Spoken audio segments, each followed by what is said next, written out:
नमस्कार, आप देख रहे हैं भारत समाचार लाइव और मैं हूं आपके साथ वैशाली। आइए रुक करते हैं आज की खास खबर पर।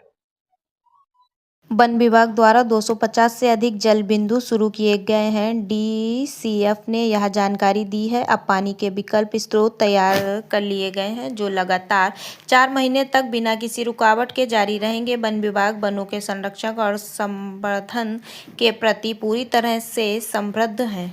नमस्कार, मारू नाम विकास यादव है। हूँ ગીરપુર વન વિભાગમાં નાયબ વન સંરક્ષક તરીકે ફરજ બજાવું છું અને જેમાં બધાને ખબર છે કે હવે ઉનાળાનો સિઝન ચાલુ થઈ ગયો છે અને આપણી જો તપોભૂમિ છે સૌરાષ્ટ્રની અને જો સાવજની ભૂમિ છે અહીંયા કોઈ પણ પાણીની પ્રોબ્લેમ કે મુશ્કેલી કે અછત નહીં સર્જાય આ વસ્તુને ધ્યાનમાં રાખીને ગીરપુર વન વિભાગ દ્વારા ઘણા બધા પાણીના પોઈન્ટ મેન્ટેન પણ કરવામાં આવી રહ્યા છે, નવા પોઈન્ટ ઊભા પણ કરવામાં આવી રહ્યા છે।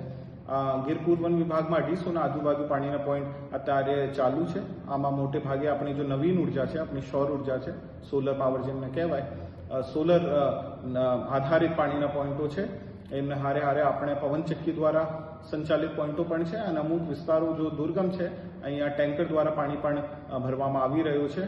અને ગીરપુર વન વિભાગ ફક્ત અને ફક્ત આપણું જો હાવજ છે અને મોટો પ્રાણીઓ છે એમના માટે ચિંતિત નહીં છે, પણ આપણા જો નાના જીવડા કહેવાય અને આપણી જો પરાગનયનની આપણી જો એક પદ્ધતિ હોય છે ઇકોસિસ્ટમમાં આ સારી રીતે ચાલતી રહે એમના માટે પાણીના કોથળા પણ નાખવામાં આવી રહ્યા છે અને ઘણી બધી ભૂમિ ભેજની કામગીરી સોઇલ એન્ડ મોઇશ્ચર કન્ઝર્વેશનના વર્ક્સ પણ ગીરપુર વન વિભાગ દ્વારા કરવામાં આવી રહ્યા છે। ધન્યવાદ।